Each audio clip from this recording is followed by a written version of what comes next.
курсымыздағы функция тақырыбын өтетін боламыз. Бұл сабақта әртүрлі функциялардың графиктарын көреміз, кейбіреулерінің қалай график арқылы теңдеулерін құрауға болатынын қарастырамыз.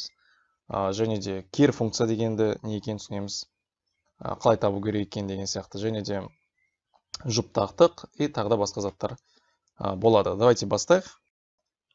Енді ең бірінші мектеп программасы өтілетін бүкіл функциялардың графиктермен танысып өтейік. Қалай сызылады екен, қандай түрде болады екен деген сияқты, чтобы потом әр жерден көрген кезде сразу түсінетін мынау қандай функция екенін. Енді ең бірінші сызықтық функциядан бастаймыз. Сызықтық функция деген ең алғаш өтілетін функциялардың бірі. Түрім жерде жазылып тұр, вот y тең kx қосылған b деп. Вот k деген жерде бізде бір какой-то коэффициент x-тің алда тұрған, көйіліп тұрған бір сан, b деген бізде тоже бір какой-то сан, бос мүше деп алсаңдар болады. Енді қараңдар, график қандай түрде екен? График бізде просто не? Бір түзу, былай айтқанда бір түзу. Енді егер бізде k нөлден үлкен сан болса, x-тің алдағы сан нөлден үлкен сан болса, онда графигі бізде как раз таки осылай сызылады. Оң жақтан сол жаққа қарай түседі, астыға қарай. Енді ал егер k бізде нөлден кіші сан болса, онда график бізде наоборот, сол жақтан оң жаққа қарай түседі. Y тең kx қосылған b деген бізде формулалар, олар, например, 3x плюс 1, например, x бөлінген 2 минус 2, 3 деген сияқты без разницы. Әйтеуір осындай функцияларды сызықтық функция деп атайды. График осындай түрде жалғыз былай бір түзу екен. Так, енді біз жерде бізде мынандай бір лайфхак бар. Егер тестта келсе, сендерге график болып осылай сызықтық функция теңдеуін тап десе. Мысалға, мына графиктар енді жерде жазылып тұр, қандай график екен жерде тоже жазылып тұр, теңдеу, но бірақ қалай табатынын қарастырайық. Негізінен y тең, жаңа айтқандай, kx қосылған b түрінде келеді бізде. Енді бұның мәнін сразу табу оп-оңай негізінен, өйткені x-ке 0-ді бересіз саңдар, b шығады, то есть x-тің 0 деген нүктесінде y бізде b-ға тең болады. Демек, x-тің 0-дер қай жерде 0 жерде? Вот. x бізде жерде 0 болады. y-іміз сонда қанша екен? y-іміз бұл жерде сонда 2 болып тұр. Көріп тұр ғой, x-тің 0 жерінде y-іміз 2-ге тең. Демек, kx қосылған 2, болды. Бұны таптық хотя бы. Енді бізге k-ның мәнін табу керек. K-ның мәнін табатын бізде мынандай бір лайфхак бар. Бірінші, егер графикке қараймыз, график былай тұр ма или былай тұр ма? Егер былай тұрса, k бізде плюс болады алды. То есть өзін жазамыз. Егер график бізде былай тұрса, онда k-ның алды минус деген сөз. Енді жерде бізде график оңынан солға түсіп жатыр, демек плюс деген сөз. Енді қалай табамыз мәнін? Вот бірінші графикке қараймыз и мына шаршының квадраттың төбесіне өтетін нүктені қараймыз. Вот жерден өтеді, көріп тұр қой. Потом барып қай жерден өтеді? Потом барып жерге келеді, вот мына бір жерден өтеді екен, вот прям бұрышынан өту керек бізге. Шаршының дәптердегі сияқты. Енді қараймыз, осы бір точкадан бір точкаға қандай жолмен жетеді? Қанша жүру керек деген сияқты. Астымен 3 клетка жүреміз, и потом үстіне 1 клетка жүреді екенбіз. Вот, бөлшектің астымен жүргеніміз, оң жаққа қарай жүргеніміз, то есть оң жаққа қарай жүргеніміз бізде бөлшектің бөлімі болады. Оң жаққа қарай нешеу жүрдік? Оң жаққа қарай бізде 3 жүрдік, Үстіне қарай нешеу жүрдік? Үстіне қарай біз 1 жүрдік. Сонымен 1 болады. Болды, сонымен жаңа x болды, и плюс 2 болды. Видите, сразу шыға келді бізде. Егер тестингтің есептеріне былай келмесе, немен? Скорее всего, келмейді осындай клетка-клетка болып. Оны өздерің сызасыңдар қолмен просто клеткаларды. Там енді сандарды береді ғой сендерге. Сол сандарға ориентироваться етіп, клеткалар сыза саласыңдар. Самый оңай жол сол. Давайте тағы да бір рет қарастырайық. Вот, y тең kx қосылған b түрінде болады дедік. Енді бұның мәнін табайық. Бұның мәнін табу үшін x-ке 0-ді береміз дедік. Сонда x-іміз 0 кезде, y-іміз қаншаға тең? Y-іміз минус 2-ге тең екен. Демек, kx қосылған минус 2. То есть kx минус 2. Енді график бізде қайттан былай тұр екен, демек, мынау k плюс түрінде қала береді деген сөз. Енді k-ның мәнін табу қалды. Жаңа айтқандай, шаршының төбесінен прям бұрышына өтетін нүктемен тағы да бір сондай нүктені табу керек. Осы жер и қарастырамыз. Мына жер екен, сразу жақын екен. Қараймыз, оң жаққа, астымен оң жаққа қарай 2 клетка жүреміз, үстіге қарай 1 клетка жүреміз. Демек, астымен оң жақпен жүргеніміз бөлшектің бөлімі болады дедік, екеу жүрдік, үстіне қарай біз біреу жүрдік. Демек, 2-ден 1, x минус 2. Видите, графикті таптық. Болды, осылай тапсаңдар болады. Сендерге осындай бір лайфхак. Келесі бізде квадраттық функция. Өздерің білесіңдер, бұны часто келеді. Енді квадраттық функцияның бізде графика парабола екенін тоже көбілерің білесіңдер. Парабола деген вот осындай түрдегі графика бізде. Енді бұның вообще давайте жазайық. Квадраттық функция бізде қандай түрде келеді? ax квадрат плюс bx плюс c деген түрде келетін функцияларды бізде квадраттық функция дейді. Енді қараңдар. Вот. Графикті қалай табамыз? Бізге сол важно уже түсіндік. И қараңдар. Бір сызайық какой-то параболаны. Мысалы, мынандай парабола болсын. Төбесі, допустим, 3 және 2 деген нүктеде жатсын. Вот. Егер график берсе теңдеуін құрау керек болса, бұндай есептер особенно сендерге неде керек болады? Аудан табатын кезде интегралға байланысты есепте. Вот. Енді қараңдар, бізге самый важный зат бұл жерде параболаның төбесі, мына жер. Вообще квадраттық функцияның график бойынша теңдеуін былай анықтайсыңдар. X минус m-нің квадраты плюс n деген түрмен. Түсіндік қой? M деген бұл жерде x-тің координатасы, n деген y-тің координатасы. Бұл екеуі x, y бізде параболаның төбесі. Түсіндік қой? Төбесінің координатасы. Демек, қараймыз бұл жерге. Төбесі қандай нүктелерде тұр бізде? X 3-те, y 2-де тұр, көріп тұр. Демек, y тең x минус m дейді, то есть егер 3 болса, минус 3 деп жазамыз. Минус 3-те тұрса, плюс 3 деп жазамыз. Квадрат, и y бізде 2 деп тұр. Енді плюс 2 деп жазамыз. Болды, міне теңдеуін тауып алдық. Енді істейміз. Мынандай зат бар еще. Егер парабола бізде төмен қарап тұрса, тармақтар төмен қарап тұрса, онда мынаның алдына минус қою керек. Түсінікті қой, алдына минус қойды ұмытпаймыз. Допустим, сондай бір график бойынша тұрсын. Мысалы, x бізде 4 болсын. Y мына жерде минус 2 боласасын. Қалай табамыз? Y тең бірінші алдына минус қоямыз, обязательно, потому что бір тармақтар астыға қарап тұр. И алдына минус болу керек. Потом, как обычно, x бізде 4 болып тұр, демек x минус 4. Потом квадраты и y минус 2 дейді. Минус 2 деп жазамыз. Вот. Кстати, мынаны егер ашатын болсаңдар, қысқаша көйт формуласымен алдына минус тұр. Көріп тұр ғой, ашқан кезде жақша қалып ашасыңдар, міндетті түрде. Алдына минус ешқайда кетпейді. Потом барып жақша ашсаңдар болады, чтобы минус ішіне влиять ету үшін. Вот осылай. Квадраттық функцияның теңдеуін осылай табады екенбіз. Дальше кеттік келесіге. Келесі бізде иррационал функция. Иррационал функция деген просто түбірмен келетін функция, өздерің білесіңдер. Енді қарайық.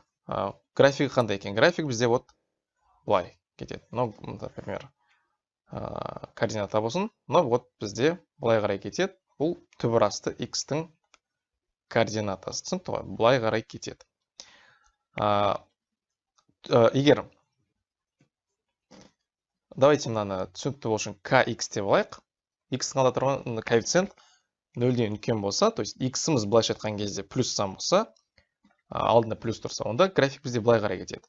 Ал егер k бізде 0-ден кіші болса, то есть түбір асты минус x болса, онда график бізде былай қарай кетеді екен. Көрдік қой? Былай қарай. Негізінен график бізде осылай. И мына суретке қарасақ, егер дәрежесі тақ болса бізде түбірдің, мысалы 3 дәреже, 5 дәреже деген, онда осының симметриясын тоже жазады кесінер, былай қарай. Түсінікті ғой? Так, енді бұның бізде графигін қалай табады екенбіз, соны қарастырайық. То есть график бойынша теңдеуін, наоборот, иә. Қараңдар, мысалы бір сызайық. И былай қарай кетсін. Егер k үлкен 0-ден болса, бізде мынандай. K деген бізде түбір астында kx, то есть x-тің алдындағы таңба. Егер график былай қарай кетіп атса, k 0-ден үлкен деген сөз. Ондай кезде графигін былай саламыз. Бізге мына бір точка маңызды. График басталып жатқан. Түсінікті, бұл координата басы деп санасақ болады. Сол кезде график теңдеу бізде былай болады. Y тең x минус m плюс n. Тура бағанағы квадраттық теңдейді сияқты m деген x-тің мәні, n деген y-тің мәні. Координата басының. Түсінікті ме? Мысалы, мынау 3 болса, мынау 2 болса, не болады? Түбір асты x минус 3 плюс 2 болады. Вот, теңдеуін таба салдық. Ал егер k бізде 0-ден кіші болса, түбір асты, то есть мына жерде минус kx, то есть x-тің алдында минус болады. Минус болса деген сөзі, k қашан 0-ден кіші болады? K егер бізде график былай қарай кетіп жатса, мынау координата ойсы болсын, и график бізде былай қарай кетіп жатса. Y-ға 1 дейік, допустим, x-іміз 3 дей салайық. Вот, ол кезде формуласы бізде былай болады. X плюс m плюс n. То есть қандай таңбамен тұр, тура сондай таңбамен ала салу керек екен. X-ның алды минус болады, ұмытпаймыз. Демек, y тең минус x, потом не болады? X бізде жерде қаншаға тең? X бізде минус 3 қойым жер. Түсінікті ме? Минус 3 и плюс 1. Вот. Сонымен, вот, мынаны осылай қалдыраса болады, либо минустың алдына шығарып жасаса болады. Но негізінен осылай қалдырған дұрыс. Вот, мынау бізде мынаның теңдеуі. Тағы да бір мысал алсақ, допустим, мына жақтарды өшіре салайықшы, мешать етпеу үшін. Енді тура, давайте осы нүктеден қайтадан алайық. Былай қарай кетсін, только былай қарай кетсе, ол k 0-ден кіші деген сөз. Түсінікті ғой? X-ің алда минус тұрады деген сөз. Ал координата басы нүктесі тура осылай қалсын. Формула қандай еді? Формула міне мынандай, егер k 0-ден кіші болса. Сонымен y тең түбір асты минус x плюс 3 қандай таңбамен тұр? Тура сондай таңбамен аламыз, егер k кіші 0-ден болса. Потом плюс 2. Болды, вот, таптық. Енді бұны, скорее всего, былай жазамыз. 3 минус x плюс 2 деп. Бітті, мынау бізде мына тұрған графиктің теңдеуі екен. Дальше кеттік. Енді келесі көрсететін функциялардың графигін, то есть график бойынша теңдеулерді таба салу оңай емес. То есть қиын негізі, бағана сияқты оңай лайфхактар жоқ, мына формулаға сала салады деген сияқты. И олар негізінен келмейді тәжі тесті. Мынандай қазір көрсететін келесі функциялардың графигін тап деп, потому что олар кішкене күрделі. Күрделі дегенде уақыт алады, зерттеу керек. Солардың бірі көрсеткіштік функция бізде. Көрсеткіштік функцияны білеміз. Y тең аның x дәрежесіне келетін функцияны айтады. То есть өзіміз сабақта өткенде 7x 4-тің x квадрат дәрежесі деген сияқты заттар. Әйтеуір дәрежесіне айнымалы тұратын болса, онда бұның бәрі бізде көрсеткіштік функция болады екен. Вот графигі бізде негізінен былай. Мынау үзілмей кете береді былай қарай. Мынау то же самое. Егер y тең ax болса, негізі бізде бірден үлкен сан болса, вот график былай қарай кетеді екен. Түсінік қой, мына мысал, координата осі болса, былай қарай үзілмей кетеді, былай қарай үстіге кетеді. Түсінікті ғой. Ал негізі бізде 0 мен 1-дің арасында жататын сан болса, онда графигі наоборот болады екен, былай қарай кетеді. Вот, разницасы негізінен сол ғана. Келесі бізде бөлшек рационал функция, немесе бұны дұрыс аты кері пропорционалды функция деп атайды. Бұның график бізде гипербола, иә? Гипербола болады. Және мына жерде асимптоталар бар. Асимптоталарға білеміз, ешқашан тимейтін графигі. Енді ол мектеп программасында зат айтылатын, ол прайс энергия особо керек жоқ негізінен. Бөлшек рационал функция деген бізде 1 бөлінген x түрінде келетін функцияларды айтамыз. Y тең 1 бөлінген x, то есть бөлшектің бөлімінде айнымалы келетін болса, ол функцияларды бізде кері пропорционалды функция немесе бөлшек рационал деп айтсаңдар да болады негізінен. Вот. Бұның да график былай үзілмей келе жатады, былай қарай тоже үзілмей кете береді. Вот. Сондықтан бұны бізде гипербола деп атайды. Негізінен так, бұл жерде былай ғой, k бөлінген x деген функцияның негізі түрі. Y тең k бөлінген x. Егер минус k бөлінген x болса, онда графиктер бізден наоборот жазылады. То есть мына жақта и мына жақта жазылады екен. Разницасы вот осыда. Келесі логарифмдік функция. Қарап тұрсақ, неге ұқсайды бізде? Көрсеткіштік функцияға ұқсайды, почти бірдей, только бұл бізде чисто графиктің оң жағында жазылады екен. Көрдік қой? Чисто оң жағында. Өйткені бізде логарифм мәндері болса, x-тің қабылдайтын мәндері үлкен оң сандар тек қана, поэтому. Вот егер логарифм негізі бізде а негізі b ғой, негізі а негізі x болсын. А бізде 1-ден үлкен сан болса, график бізде былай қарай кетеді. Көрдік қой? Ал егер 0 мен 1-дің арасында жататын сан болса, онда былай қарай кетеді. Вот. Келесі тригонометриялық функциялар. Вот. Сіз қараңдар. Мынау бізде білеміз, не деп аталады? Мынау бізде синусоида деп аталады. Мынау бізде косинусоида деп аталады. Енді қараңдар, сразу егер тестта келсе, мыналар вот келеді часто тестта. Сразу білуге болады бізде қандай график екен, қай функцияның екен. Егер график бізде 0-ден өтетін болса, координата басынан тура 0,0 деген нүктеден өтетін болса, онда бұл бізде синусоида. Ал егер өтпейтін болса, болды. Это есть косинусоида бізде. Солай жаттасаңдар болды. Ал график бойынша қалай теңдеуін табу керек екен, мен сіздерге біраздан көрсетемін. Бұларды уже табуға болады. Ондай бір прям қиындығы жоқ. Так, давайте енді все есептер шығарып бастайық. Әртүрлі функцияның тақырыбына байланысты, есептеріне байланысты. Енді қараңдар, мына жерде графигі берілген функцияның формуласы дейді. Көріп тұрық, бұл не бізде парабола, тек қана тармақтары асты қарап тұр екен. Демек, x-тің алды бізде минус деген сөз. То есть минус x минус m квадрат плюс n деген сөз. Енді қараңдар, m мен n-ің давайте нүктесін қарастырайық. x бұл жерде, то есть координата басы бұл жерде, x бізде минус 2-ке тең екен, жазып қойып та, минус 2-ке тең. m бізде минус 2-ке тең. n қанша? n бізде y нүктесі, y бұл жерде бізде, вот, қанша мынау? 4-ке тең, 4-ке тең. Вот координата басы нүктесін тауып алдық. Енді қазір осыны аламыз да жаза салады екенбіз. y тең минус x плюс 2 болады, квадрат и плюс 4 болады. Енді осындай жауапты іздейміз. Вот f нұсқасында тұр. И все. Бұл басқа нұсқаларда жоқ екен. Осы есептің бізде вот жауабы. Кеттік келесі. Y тең түбірасты x функциясы графигін түрлендіргеннен кейінгі формасын табыңыз дейді. Вот. Мынау бізде вот иррационал функция. И бағана қандай еді формасы бізде? Егер тармақ былай қарай кетіп жатса, қалай болады? Демек, x-тің алды минус деген сөз, k-сы минус деген сөз, 0-ден кіші. Ол кезде қалай еді? K 0-ден кіші кезде формасы. Y тең түбірасты минус x плюс m и плюс n. Вот. Енді қарайық. Координата басылып тұрған 2, 3-те беріп қойған міне. Y тең демек. X бізде m, то есть 2-ке тең, y 3-ке тең. Яғни түбірасты 2 минус x. Вот. Плюс не болады?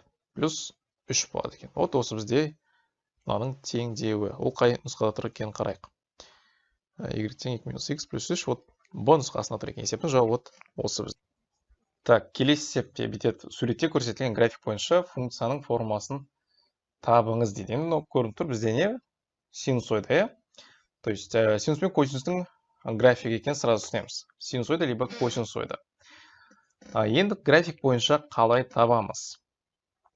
Так, ең бірінші бізге бұны либо синусоида, либо косинусоида екенін анықтау керек. Қараймыз. Бізде нүкте қазір 0-ден өтіп тұрған жоғы, көріп тұр қой. Негізінен синусоидадан қандай еді бізде?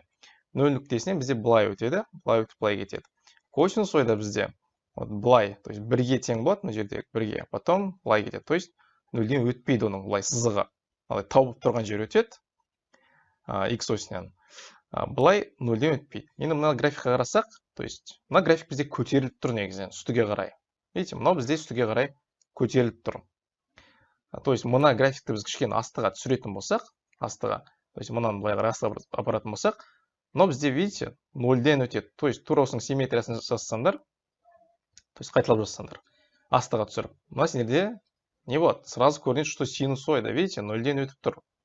Демек, таптық бұның, ойбай, синусоида екенін. Вот. Енді, так, y тең синус x деп жазып қояйық. Синусоида это есть бізде синус x. Енді істейміз, енді қараймыз. Бұл нешеге көтеріліп немесе түсіп тұр. Видите, егер график бойынша үстіге көтеріліп тұрса, немесе астыға түсіп тұрса, сол санды қосып жазамыз. Немесе азайтып жазамыз. Менде көріп тұр қой, 0-ден бастап үстіге қарай бізде нешеге көтеріліп тұр график? 2-ге көтеріліп тұр. Демек, плюс 2 деп қосамыз. Түсінікті ғой? Егер астыға түсіп тұрса, график бізде 0-ден төмен қарай түсіп тұрса, онда минус 2 деп азайтамыз общий функциядан. Түсінікті ғой? Енді 2-ге көтеріліп тұр. Мұнаны таптық. Енді бізге нені табу керек? Вообще, былай жазайық, кішкене түсінікті үшін. К синус 2π бөлінген период x плюс b дейік. Давайте осылай болсын. К деген, енді каждый жеке түсіндірсек, К деген бізде амплитуданың амплитудасы, былайша айтқан кезде, то есть қараймыз, бұл жерде амплитуда бізде қандай? Нүктеден бастаймыз, өтіп тұрған. Нүктеден бастасақ, амплитуда бізде бірге тең. Көрдік қой, бірге тең. Былай қарай бірге, былай қарай бірге. Былай қарай бірге, нүктеден бастап санаймыз. Түсінікті, былай қарай санамаймыз. Қайттан сол нүктеге келу үшін бірге түсеміз, астағы үшін бірге түсеміз, қайттан сол нүктеге үшін бірге түсеміз. То есть амплитудасы бізде бірге тең. Демек, К бізде бірге тең екен. Түсіндік. Енді мына 2π бөлінген пи деген не ол бізде? Пи деген жерде периоды. Осы график бойынша бізде периоды. Оны қалай табамыз? Просто бір нүктеден келесі нүктеге дейінгі расстоянияны қоса саламыз. Қайталанып тұрған. То есть міне бір нүктені алайық, допустим, осы нүктеден бастап, енді қайттан осы нүктеге қашан келетінімізді қарайық. Қарасақ, осы жерде келеміз, қайттан айналып. Енді осы аралықты қарай саламыз. Минус пи бөлінген 2 дейді, мынау 3π бөлінген 2 дейді. Енді осы екеуін бір-біріне азайтсаңдар, сендердің периодтарың шығады осы жерде. Оны табу үшін 3πдан минус пи бөлінген 2-ні азайтайық. Түсінікті? Лучше плюстан минусты азайтқан дұрысырақ. Сонымен 3π бөлінген 2 плюс пи бөлінген 2 и жерде 4π бөлінген 2 тең 2π деп шығады. Осы графикте бізде мына синустың периоды 2π болып тұр екен. Демек, мына жерге қойсақ 2π бөлінген 2π болады, қысқарады, x қана қалады. Түсінікті ғой? Сонда y тең синус x болып тұр. Таптық. Енді бұны бағана тауып алдық. B деген жаңа айттым. Үстіге немесе астыға түсіп тұрған расстояниясы. Енді көп графиктерді сендерге былай жылжытпай береді, сол 0-ден өткізіп береді, онда значит ол 0-ге тең деген сөз. Ал енді бұл жерде бізде 2-ге үстіге көтеріліп тұр. Көрдік қой мына нүктесін? 2-ге үстіге көтеріліп тұр бізде. Демек, плюс 2 деген сөз. Надеюсь, түсіндік. Кеттік келесі графикке. Y тең синус x графин түрлендіргеннен кейінгі формуласын көрсетіңіз дейді. Так, қараймыз. Мынау бізде 0-ден өтіп тұр. Значит, плюс, минус деген заттар жоқ жаңа сияқты. Но қараңдар, егер график былай тұрса, кәдімгі өзіміз білетін, былай 0-ден өтіп былай кететін болса, онда синустың алдында тұрған коэффициент бізде плюс деген сөз. К 0-ден үлкен. Егер К 0-ден кіші болса, то есть синустың алдында минус болса, онда график наоборот 0-ден былай қарай өтеді. Екінші шеректен төртінші шерекке қарай. Ең жақта солай көріп тұр, видите? Былай қарай өтіп тұр, а не былай қарай. Демек, синустың алды бізде бұл жерде минус болу керек деген сөз обязательно. Мысалы, жерде сразу мына екі вариантты сызып тастасақ болады деген сөз. Енді істейміз, енді амплитудасына қараймыз. Амплитудасы қандай бізде? Амплитудасы қарасаңдар 2 екен, астында да 2, үстінде де 2. Амплитудасы 2. Амплитуда деген не еді? Амплитуда деген бізде К-ның мәні 2-ге тең. Демек, помните, формула қандай еді? К синус x, и что жерде косинусты қоя берсеңдер болады. Екеуі бірдей, синус пен косинусты. К синус x, x 2π бөлінген периоды көбейтілген x плюс b. Енді бұл жерде бізде 0-ге тең болды. Вообще қазақшаға смещенный емес. Мына график бізде өз орнында тұр, 0-ден өтіп тұр, міне. Мына бізде 0-ге тең. Енді К-ны жаңа ғана таптық, 2 синус x екен. То есть, синус x емес, жерде аргументім не тұр ғой? 2 синус. Мына b 0-ге тең болды. Енді мына аргументін тауып алсақ, бізде болды, есеп шығады. Аргументін қалай табамыз дедік? Бір нүктеден бір нүктені санай саламыз. Бұл жерде пи дейді, минус пи дейді. Енді сол нүктеге қашан барамыз? Келесіде. Бүйтіп айналып келіп, бұл жерде бірақ келеді екенбіз. 3π-да тұр. 3π-ға.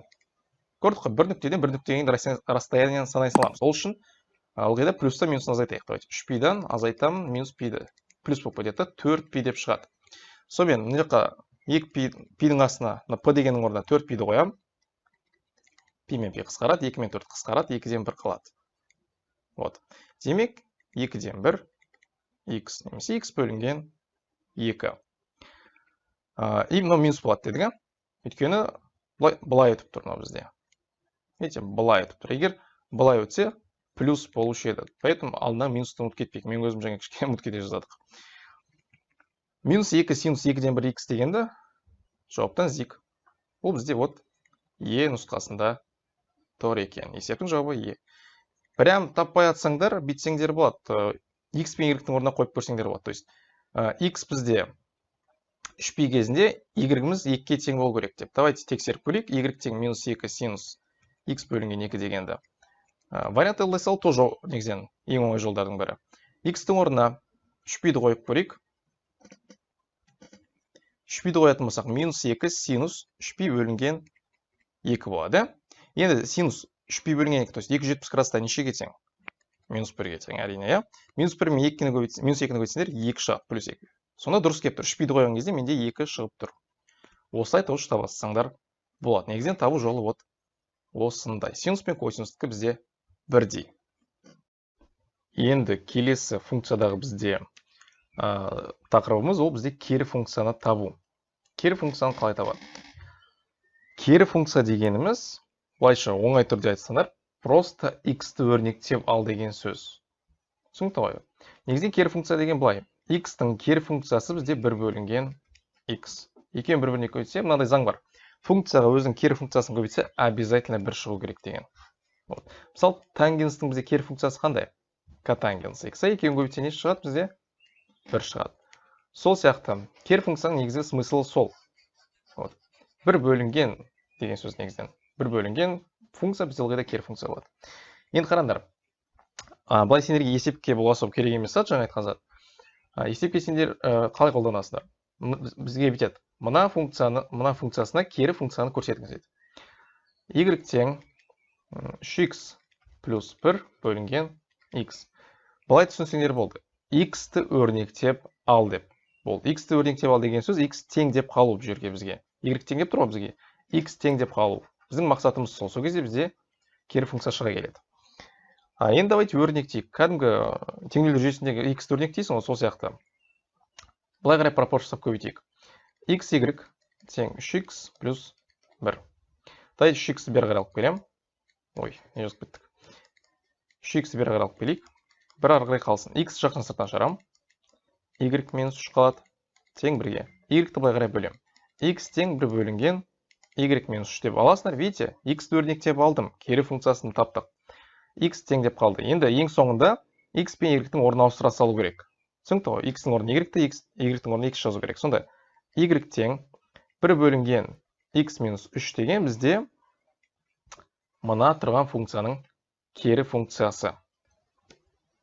Болды, вот егер кері функция сұраса, негізде осылай шығарасың. Просто x-ті өрнектейсіңдер. Давайте келесіге кеттік. Y тең логарифм 0,5 негізде x функциясына кері функцияны табыңыз. X-ті қалай өрнектейсіңдер? Всегда жаттап алыңдар. Көрсеткіштік функция мен логарифмдық функция ылғайда бір-біріне кері функциялар. Түсінікті ғой? Көрсеткіштік функция келсе, оның кері функциясы бізде логарифмдық функция болады. Теңдемей қояйық. Логарифмдық функция. Ал логарифмнің кері функциясы бізде ылғайда көрсеткіштік функция. Помните мына затты? 4-тің квадраты бізде қанша? 16. Енді осыны логарифм түрінде жасаңдар қалай? Логарифм 4 негізді 16 тең 2 деген. То есть, мысалы, мына жерде x тұрса, осыны өрнектеп алу үшін не істейсіңдер? Мына түрге айналдыра саласыңдар. Видите, x тең деген сияқты. Сонда, мынаны қалай айналдырамыз кері функциясына? X тең логарифм. Ой, логарифм сенсіз. Мына түрде жазамыз ғой. Вот мына түрде. Негізі, мына жақта да негізі болады. То есть, мына жерде негізі қанша? 0,5 қой. 0,5 и тұрған жердегі зат, мына жерге жазамыз. Y деп. Көрдік қой, вот. Ең соңында не істейміз? Ең соңында x пен y-тің орнына ауыстырамыз. Y тең 0,5 x. Болды міне. Тағы да өзіміз мысал алсақ, y тең логарифм 2 негізді, допустим, x минус 1 боласасын, вот. Енді кері функция алатын болсақ, қарандар, мына жерде тұрған затты жазамыз едік. X минус 1 тең негізі всегда менен бірдей 2 и вот, мынаны жазамыз. Y. Потом минус 1-ді оң жаққа жіберем. X тең 2y плюс 1. И все, x пен y-тің орнына ауыстырамыз сонда. Y тең 2-ның x дәрежесі плюс 1 бізде мына функцияның кері функциясы екен. Түсінікті шығар, дальше кеттік. F от x төбірасты x плюс 1 функциясына кері функцияны, кері g функциясын көрсетіп, форманы қорытып шығарыңыз дейді. Давайте оңай болу үшін y деп алайық пока. Y тең түбір асты x плюс 1. Біздің задача не? X өрнектеу. Екі жағын квадраттаймын, екі жағын квадраттайық. Y квадрат x плюс 1 болады. Бірді былай қарай жіберемін, сонда x тең y квадрат минус 1 деп қалады. Ең соңында істейміз, ең соңында екеуін орнына ауыстырамыз. Y тең x квадрат минус 1. Бітті, міне кері функциясын тауып алдық. Как раз таки міне ответте солай тұр. Келесі 7x минус 2 функциясына кері функцияны жазыңыз. 7-дің x дәрежесі минус 2 тең y дей салайық. Енді қалай табамыз? Ешқандай қиындығы жоқ есеп. Қараңдар, ылғи да ұмытып қалсаңдар, мына примерді келтірсеңдер болады. Мен өзім ылғи да келтіремін, егер шатасып жатсам. 4-тің квадраты бізде 16 дейсіңдер. Потом осы бұрыс логарифм түрінде жазасың. Логарифм 4 негізді 16 бізде 2-ге тең деп. Осы примерге қарайсыңдар да, мынаған қарайсыңдар. Бізге бір жақта тек қана көрсеткіштік қалу керек. То есть 7-дің x дәрежесі тең y плюс 2 деп ары қарай жіберейік. Енді ойлайсыңдар, 7-ның x дәрежесі бізде y плюс 2-ні береді. 7-ның жаққа жазайық. X дәрежесі y плюс 2-ні береді. Жақша қаласыңдар. Түсінікті ғой? 7-дің x дәрежесі y плюс 2-ні береді. Мына негізде, мына негіз ылғида бірдей болады. Дәрежесі ылғида оң жақта тұрған айнымал деп есептесеңдер болады. То есть теңнен кейінгі сан бүйтіп жаттасаңдар да болады. 7-дің x дәрежесі тең y плюс 2 дедік қой. Негізі всегда логарифм негізімен бірдей болады. 7, мына жерде 7. Ал оң жақта тұрған заттар логарифм аргументі деп санасаңдар болады негізінен. Соны бізде не шықты? Бізде логарифм 7 негізді y плюс 2 x-қа тең деп. Ең соңында істейміз, x пен y-дің орнына ауыстырамыз. Логарифм 7 негізді x плюс 2 тең y деп бізде шығады екен. Осы бізде есептің жауабы D нұсқасында тұр екен. Бітті. Вот, тоже y тең 3-тің x дәрежесі функциясына өзара кері функциясын табыңыз. Енді даже жазбай қойса да болады. Сразу көрініп тұр мне. 3 аргументі тоже мне. То есть, мен жерде x пен y-ді орнына ауыстырып жазып қойған ғой. Негізінен уже сразу понятно шығар. Жазып қайтадан керек емес бізге. Шығармай қояйық. Дальше кеттік. Y тең x плюс 3 бөлінген 2x минус 1. Функциясына кері функцияны көрсетіңіз дейді. Енді давайте көрсетейік. Не істейміз? Давайте пропорция жасап көбейтейік. Y тең 2x минус 1 тең x плюс 3 деп. Енді жақшаның ішіне көбейте салайық. Y 2x дей салайық. Кішкене странно көбейтіліп кетті, но ладно. Тең x плюс 3. Бізге главный бір жаққа x-тарды жинау керек. Сонымен 2y x дұрыстап жазайық. Минус x деп бері қарай алып келейік мына x-ті. И мына y-ті оң жаққа жібере салайық. Сонда y плюс 3 деп қалады мына жақта. Оның бәрін бері алып келіп алдық. Енді x жақшысына шығарайық. Жақшысына шығарсақ 2y минус 1 деп қалады. Y плюс 3 дейді. Оң жаққа апарып бөлем. X тең y плюс 3 бөлінген 2y минус 1.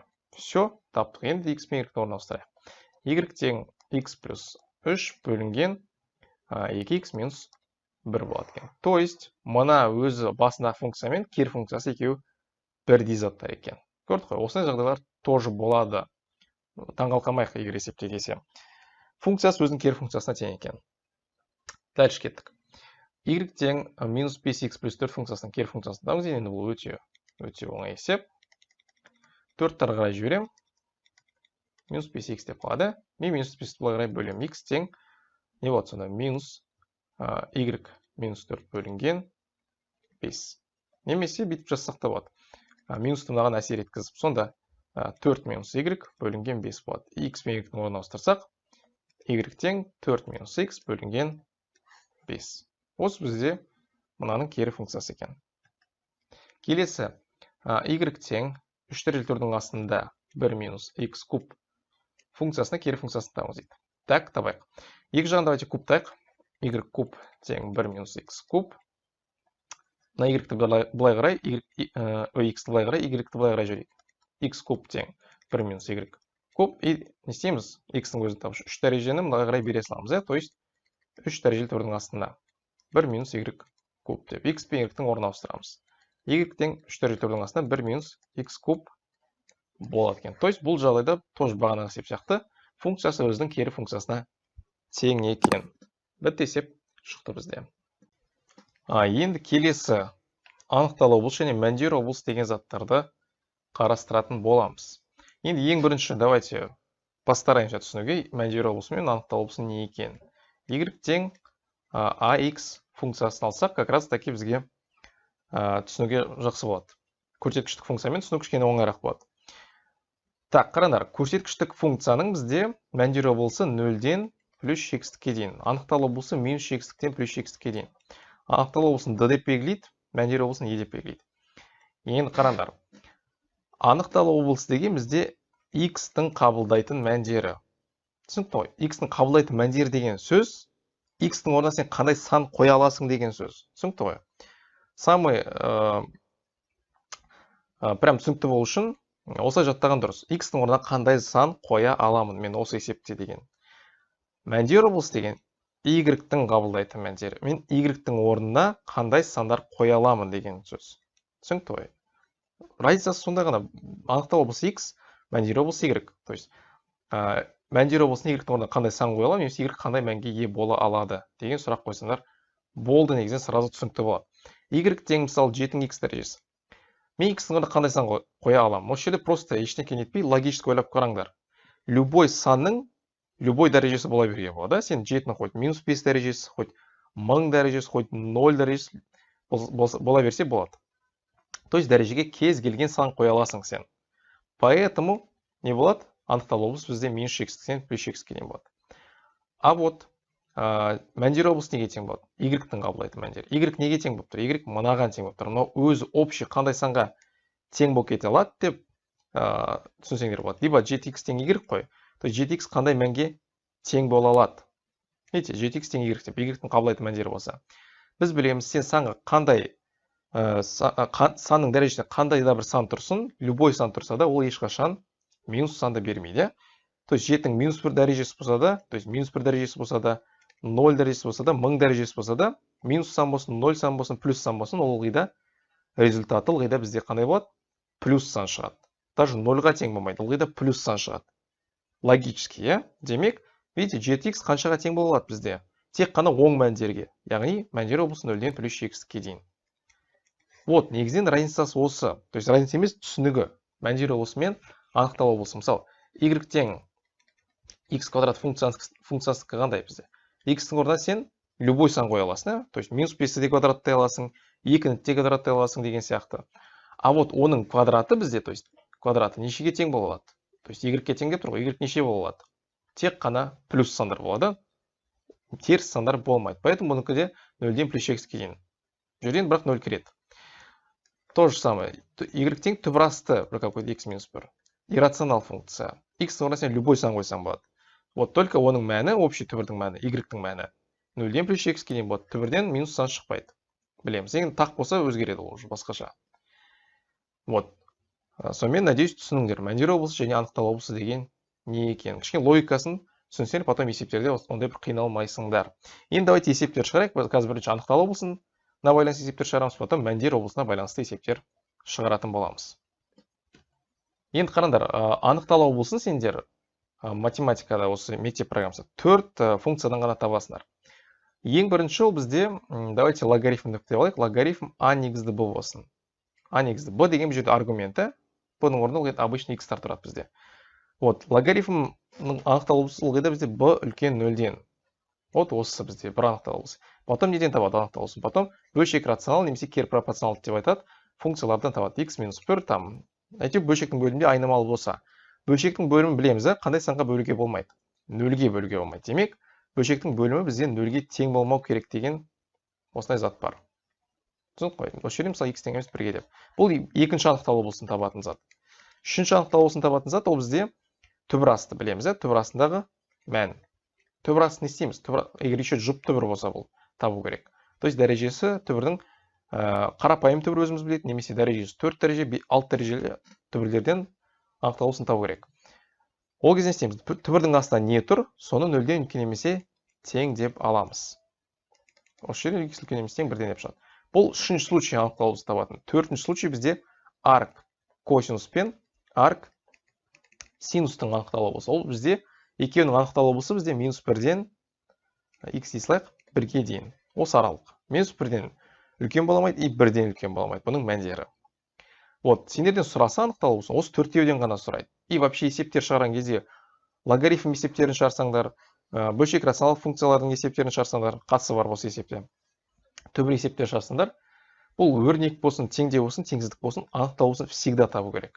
Түсінікті ғой? Всегда. ұмытып кетпейміз оны. Ұмытсаңдар, бір балдарың потом босқа кетеді. Енді мына есеп шығарайық, давайте. Функцияның анықталу болсын табыңыз дейді. Логарифмдікі қалай еді? Мен жаңа көрсеттім, логарифм а негізді б болса, б үлкен болу керек 0-ден деп. Енді бұл жерде бұның орнында мынау и мынау тұр. Демек, 3х плюс 3 үлкен 0-ден, x минус 2 үлкен 0-ден. И жүйе құрайсыңдар осылай. Бітсімен 2 үлкен жерден минус 1-ден, нақты x үлкен 2-ден. И сызасыңдар, санойсында неше теңсіздік бар, сонша санойсы болу керек. Біріншісіне минус 1 дейді, былай қарай кетеміз. Екінші айтады, 2-ден үлкен дейді, 2-ден былай қарай кетеміз. Сонымен, 2 рет қиылысқан жер, конечно, бізде 2-ден плюс x-ке дейін. Анықталу болса бізде вот как раз таки осыған. Келесі функцияның анықталу болсын табыз. Тоже логарифм, енді бұл енді өте оңай есеп. 5 минус x үлкен 0-ден. Осы жерден x кіші 5-тен деп шығады. Менші x-тен 5-ке дейін бізде анықталу болсына жатады екен.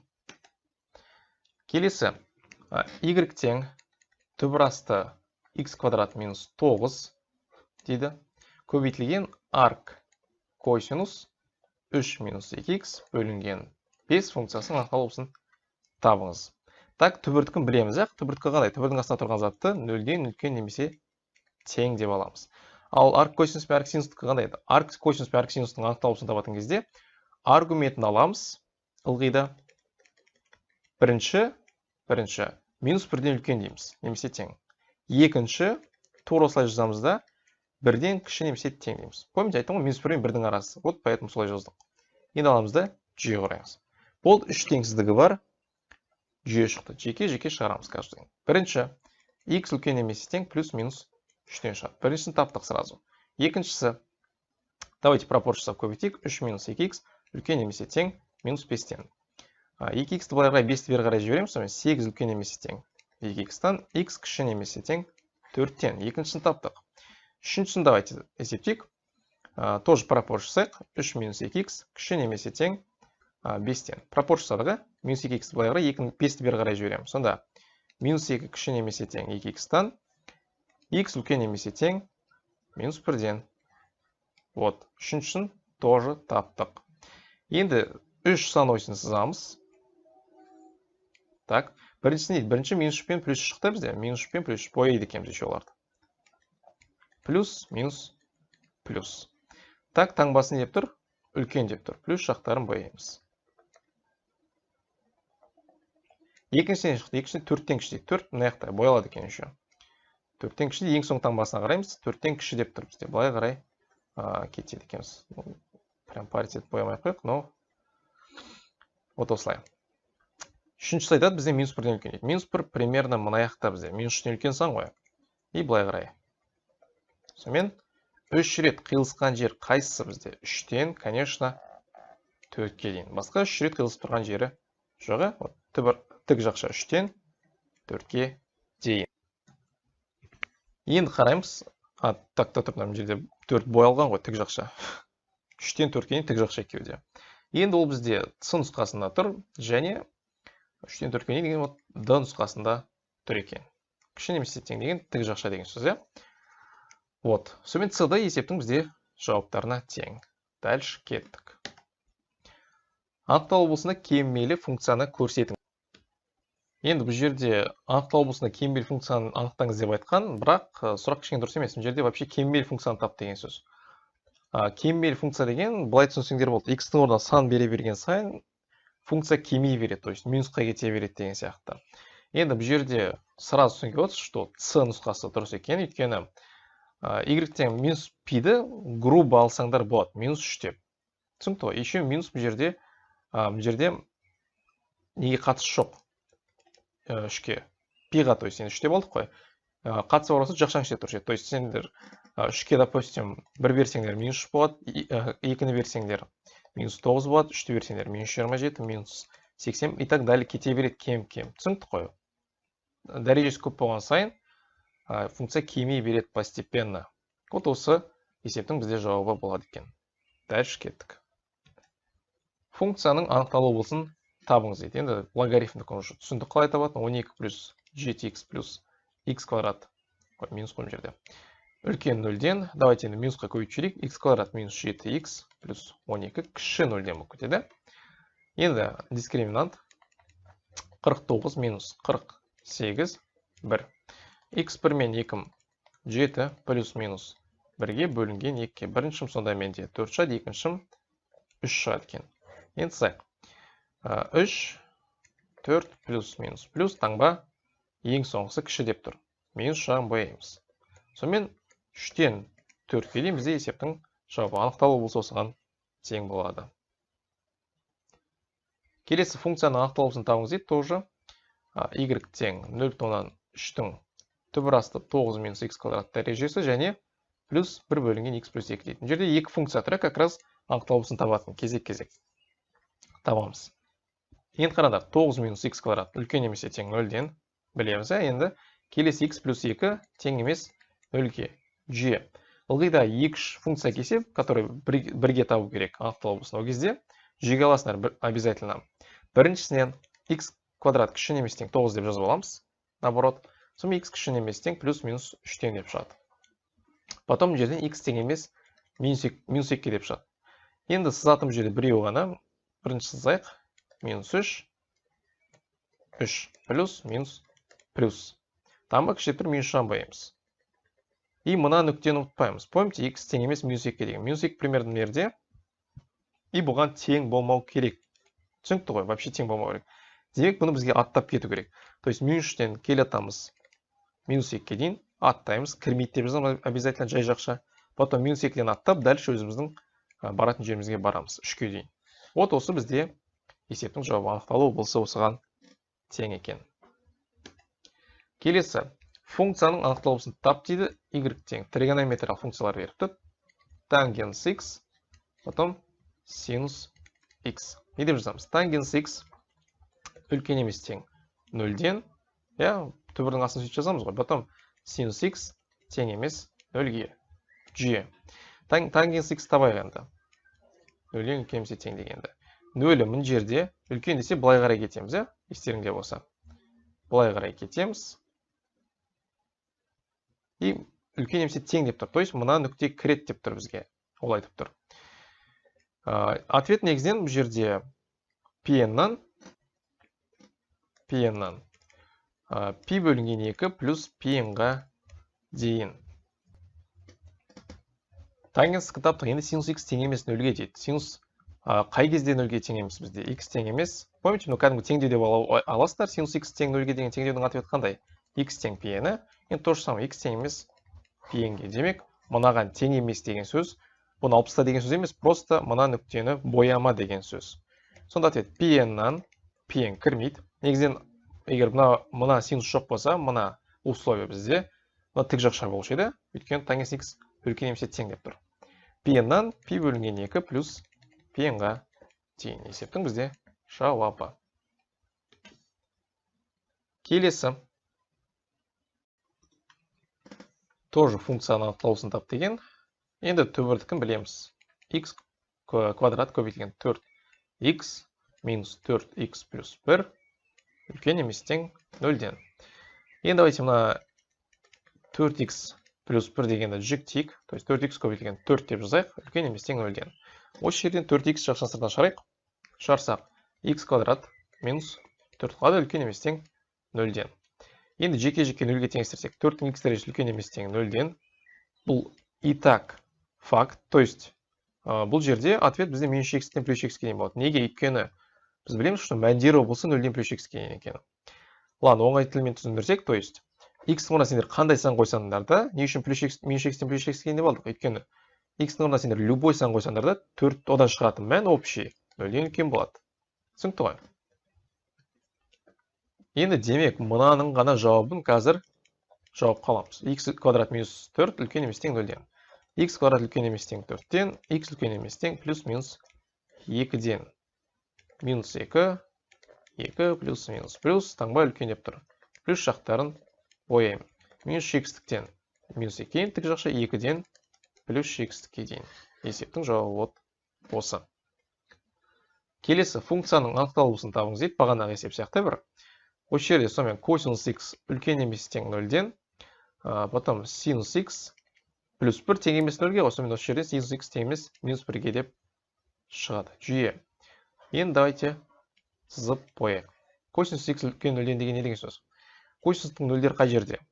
90 градуста и потом 270 градуста. Демек, 0-ден кіші деген вообще x жағын аяқта ғой бізде.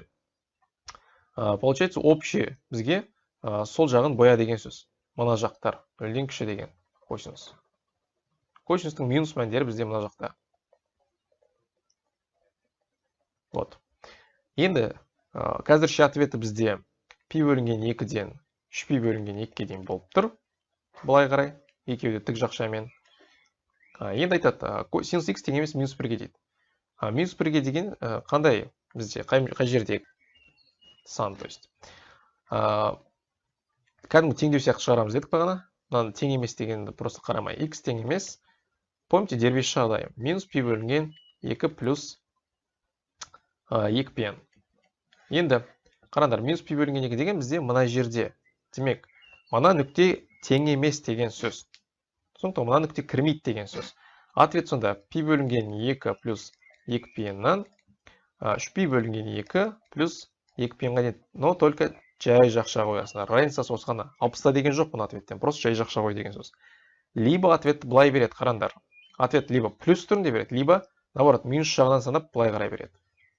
То есть мына жағы минус болса, минус пи бөлінген 2-ден, былай қарай барса қанша? 3пи бөлінген 2 ғой, минус. Түсінікті ғой. То есть астынан бастап санайсыздар. Мынау 0, былай қарай барса минус 90, минус 180, минус 270 деген сияқты. Сонда ответ либо былай беру мүмкін. Минус, жерде бізде жай жақша ғой. Минус пи бөлінген 2 плюс 2пеннан минус пи бөлінген 2 плюс 2пенға дейін деп тік жақшамен беру мүмкін. Екеуі де дұрыс жауап бізде. Екеуі де жауап бола алады. Сонымен екеуін біреуін айтып ответке ала саласыңдар. Бітті. Келесі y тең түпірасты 4 минус x квадрат функциясының анықталуысына тиісті ең кіші бүтін санды табыңыз дейді. То есть анықталуысын тауып, сол жақтағы ең кіші бүтін санды ал дейді. 4 минус x квадрат үлкен емес тең 0-ден, x квадрат кіші емес тең 4-ден, x кіші емес тең плюс минус 2-ден. Сызамыз. Минус 2, 2 плюс минус плюс минус жағын боямыз. Сонымен ең кіші бүтін шешімі қандай жерде? Тік жақша минус 2-ден 2-ге дейін ғой. Тік жақша тұрса, демек минус 2 кіреді деген сөз. Ең кіші бүтін шешімі сонда бізде минус 2. Есептің жауабы осы. Келесі функцияның анықталуысын табыңыз дейді. Y тең арк тангенс 2x плюс 1 плюс арк косинус x минус 5 бөлінген 6 дейді. Так, бағана қалай айттым. Арк десе, сразу бәрінен алып кетпеңдер анықталуысы. Арк косинус, арк синус. Бізде анықталуысы тек қана арк косинус, арк синустан ғана аласыңдар. Түсінікті ғой? Арк тангенс, арк котангенстан анықталуысы болмайды. Мынаны сендерге просто шатастыру үшін берген. Мынадан ғана анықталып аласыңдар. X минус 5 бөлінген 6 үлкен емес тең, помните қандай? Минус 1-ден. X минус 5 бөлінген 6 кіші емес тең 1-ден. Жүйе. Демек, шығарайық. X минус 5 үлкен емес тең минус 6-тан 5-тар қарай жүрем. Қанша болады? Минус 1 болады. Потом мына жақты есептегенді. X минус 5 кіші емес тең 6-тан. X кіші емес тең 11-ден. Енді минус 1-ден үлкен, 11-ден кіші деген міне мына аралық как раз таки. Есептің жауабы осы. Енді давайте мәндер облысына байланысты есептер шығарайық. Көп есептерде қараңдар. Мәндер облысын сұраған кезде в основном көрсеткіштік функцияны келеді. Түсінікті ғой? В основном 80% есептерде мәндер облысын сұрайды, осы кезде көрсеткіштік функцияны беріп қояды. Вот, кейбір функциялардың мәндер облысын просто жаттап алу керек негізден. Мысалы, көрсеткіштік функцияны білеміз. 0-ден плюс x-ке мұны жаттап алу керек. Көрсеткіштік функция. Модульдікі бізде жазып қойға x, модуль x тоже 0-ден плюс x-ке. Өйткені сен модульдің ішіне любой сан қоя аласың, бірақ одан шыққан бәрін ылғи да бәрібір плюс санды береді. X квадраттікі бізде 0-ден плюс x-ке дейін деген сияқты. Енді бұған асып келмейді. Ну ладно, тұра берсін. Потом, мысалы, логарифм а негізі b болсын немесе x болсын, бұнікі минус x кем плюс x кем. Общий любой мән болып кете алады бұл. Но самый важный бізге мына заттар жаттау керек. И түбір асты x-тікі. Бұнікі де бізден 0-ден плюс x-ке дейін. Бұл жерде 0 кіреді бірақ. Вот, бұл жерде тоже. Енді қараңыз. Бізде көрсеткіштік функция 0-ден плюс x-ке дейін дедік қой. Мәндер облыс. Енді мына жерде есепті айтады. Мына функцияның мәндерінің облысының ең кіші бүтін мәнін табыңыз дейді. Всегда көрсеткіштік функция берген кезде мәндер облыс тап деп келген. Ылғи да 0 деп аласыңдар. Түсінікті ғой. Мынанікі 0-ден плюс x-ке дейін мәндер облыс. Жалғыз мынанікі. Енді бұған 3-ті қоссаң, сен мынау енді дұрыс емес негізі былай жазған, но осылай жазсаңдар ыңғайлы болады.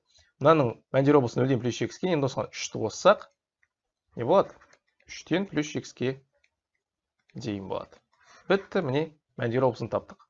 Ең кіші бүтін мәні қандай бұл жерде? 3 кірмейді. Помните, бұл жерде 0-ге жай жақша тұр. Поэтому 3-ке жай жақша қоямыз. Ең кіші бүтін мәні бізде 4-ке тең. Бұл есепті. Есептің жауабы осы. Келесі вот тоже мына функция мәндер жиынын тап деген көрсеткішті функция беріп қойған. Мынау бізде 0-ге тең деп санаймыз дедік. 0-ден плюс x-ке дейін. Енді оған 4-тен 1-ді қоссақ, конечно, 4-тен 1-ден плюс x-ке дейін. Уже түсінген шығарсыңдар қалай екенін. Келесі, y тең 7 минус 2 бөлінген 2x минус 1 функциясының мәндер облысын тап дейді. Негізінен осындай кері пропорционал, то есть бөлшек пропорционал функциялардың мәндер облысын табу былай болады. Бұның просто кері функциясын тауып, анықтал облысын табасыңдар, сендерден мәндер облысы шығады. Вот солай. То есть мынандай зат бар. Функцияның бізде мәндер облысы бізде тең функцияның кері функция бізде минус 1 деп белгіленеді. Кері функцияның анықтал облысына. Екеуі бір-біріне тең зат. Түсінікті ғой? Любой бір функцияның кері функциясын табып, анықтал облысын тапсаңдар, ол обычный өз функцияның мәндер облысына тең болады.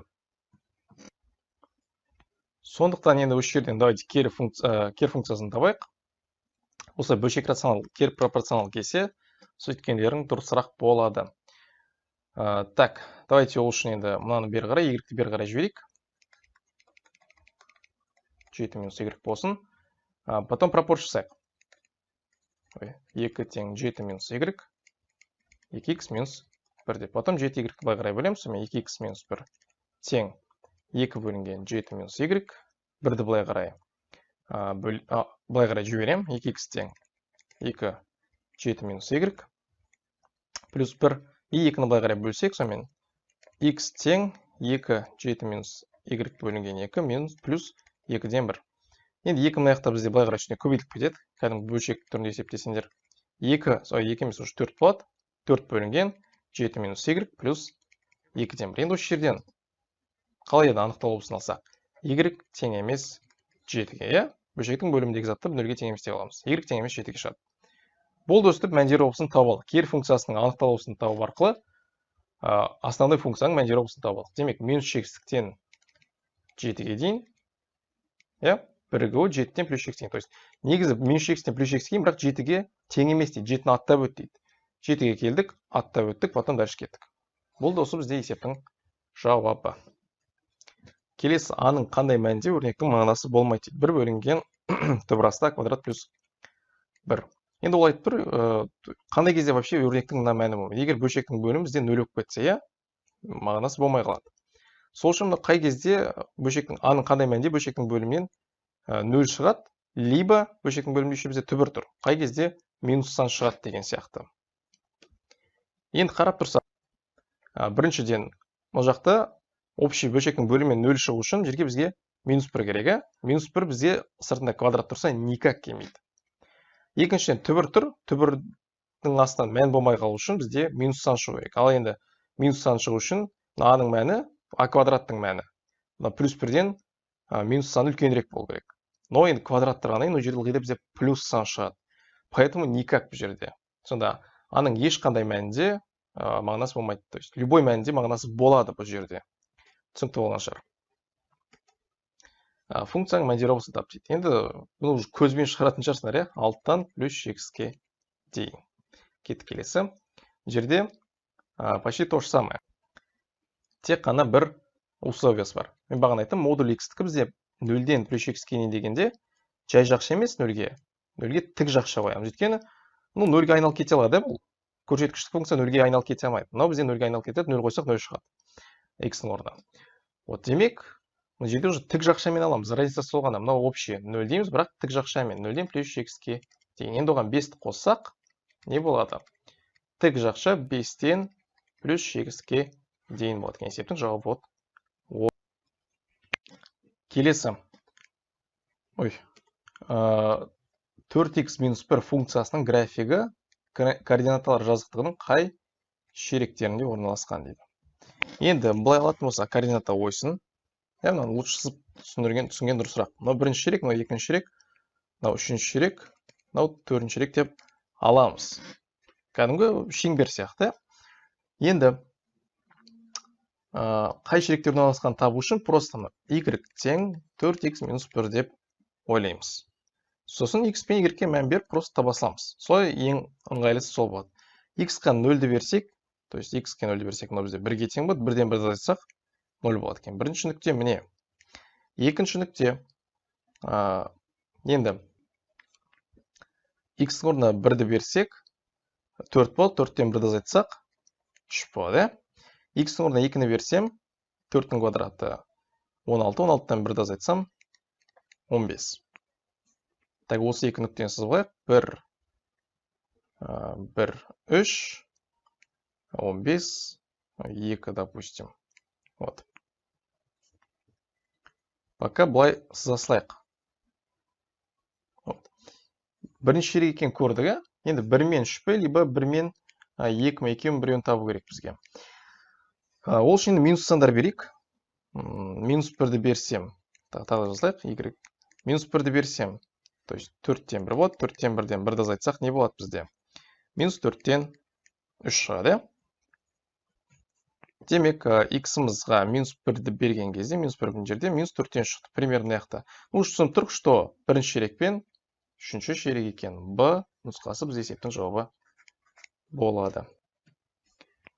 Келесі, функцияның мәндер облысын табыңыз. Енді бұл жерде қараңдар, квадраттық функция берген. Бізге квадраттық функцияның берсек, мәндер облысын қалай табамыз. Ол үшін бірінші былай қарайық графикке. Мысалы, былай тұрса, былай бізде мәндер облысы қай жерден қай жерге дейін болады. Мәндер облысы бізде осы точкадан үстіге қарай болады. То есть, мына жақтың бәрі деген сөз. Астында ешқандай мәні жоқ. Көріп тұрық қой.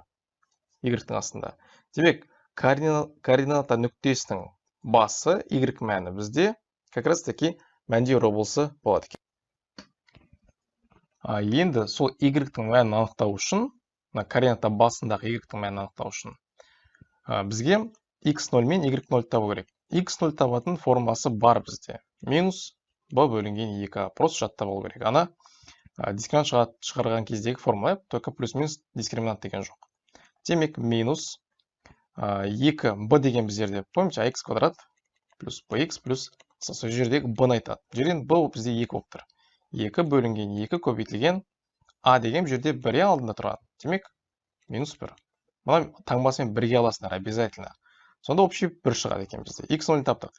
y0-ды қалай табады? y0 табу үшін функцияға кеп x0-дің мәнін қоя саласыңдар. То есть 1-ді. Жерге 1-ді қойсам 2, жерге қойсам 1, сонымен 1 шығады.